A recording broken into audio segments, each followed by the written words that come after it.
Salam alaikum wa rahmatullahi ta'ala wa barakatuh. Bonjour.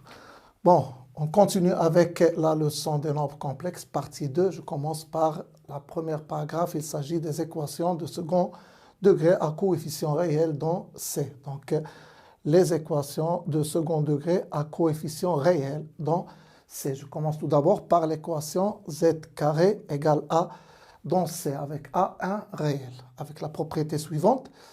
Donc, soit A un réel, est l'ensemble des solutions de l'équation z carré égale A dans C. Bon, trois cas se présentent. Donc, soit A égale 0, et dans ce cas, l'ensemble des solutions de cette équation, c'est le singleton 0. Soit A est strictement supérieur à 0, et donc l'équation admet deux solutions réelles, racine A et moins racine A. Soit A est strictement inférieur à 0, et dans ce cas, l'équation admet deux solutions complexes, I racine moins A et moins I racine moins A. Donc, exemple, donc, pour cette première équation, Z appartient à C, Z carré égale 3. Donc, il est clair que c'est équivalent à dire que Z égale soit racine de 3, soit racine de moins 3. On est dans le cas 2, puisque 3 est un nombre réel strictement positif. Donc, cette deuxième équation, Z appartient à C et Z carré égale moins 2. Donc, on est dans ce cas, c'est-à-dire le moins 2, c'est un nombre réel strictement inférieur à 0. Et donc, j'aurai deux solutions plutôt complexes. Donc, Z égale I racine de 2 ou Z égale moins I racine de 2.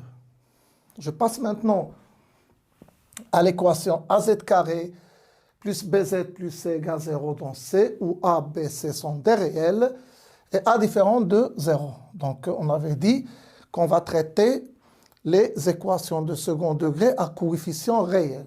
C'est-à-dire que je vais prendre A, B et C des réels. Les coefficients sont des réels. Et je dois prendre A différent de 0 pour garantir que l'équation soit une équation de second degré. Donc, on considère l'équation, donc Z appartient à C, AZ carré plus BZ plus C égale 0, où A, B et C des réels, A différent de 0. S sont l'ensemble des solutions et delta sont discriminants, c'est-à-dire delta égale B carré moins 4AC. Donc, trois cas se présentent. Donc, si delta est égal à 0, alors l'équation admet une solution réelle double. Si vous voulez dire, c'est moins B sur 2A. Si delta est supérieur strictement à 0, alors l'équation admet deux solutions réelles qui sont moins B moins racine delta sur 2A et moins B plus racine de delta sur 2A.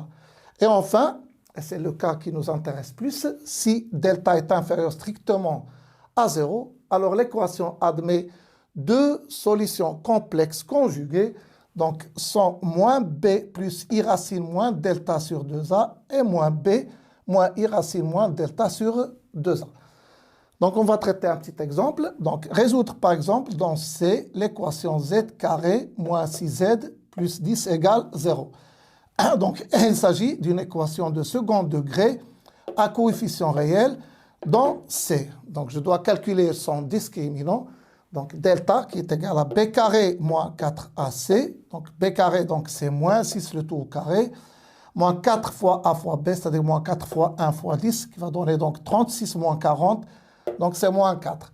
Delta étant négatif, donc je suis dans ce cas. C'est-à-dire que l'équation admet deux solutions complexes conjuguées. Donc, soit Z1 égale moins B plus I racine moins delta sur 2A. Donc, je remplace. Donc, moins B, c'est combien? C'est 6.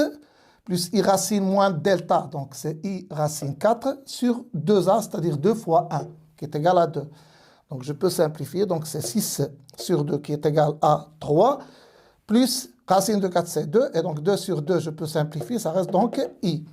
La deuxième solution, c'est le conjugué de la première. Donc, c'est égal à Z1 bar. Donc, c'est 3 moins I. Et donc, l'ensemble des solutions de cette équation, elles sont formées par les deux nombres complexes conjugués, 3 plus I et 3 moins I. À bientôt.